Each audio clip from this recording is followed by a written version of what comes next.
Seorang ayah di Pati, Jawa Tengah tega membunuh dan membuang anaknya yang masih berusia 3 bulan.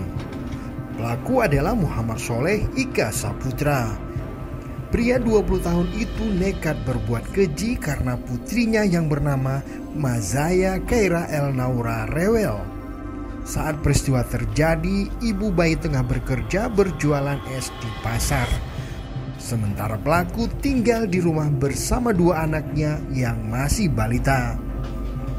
Sebelum diungkap polisi, pelaku sempat merekayasa jika anak keduanya itu hilang saat ditinggal di rumah saat pelaku menidurkan anak pertamanya yang berusia 1,5 tahun keliling naik sepeda motor. Menurut polisi, usai membekap putrinya, pelaku membungkus anaknya itu dengan plastik dan membuangnya ke sungai.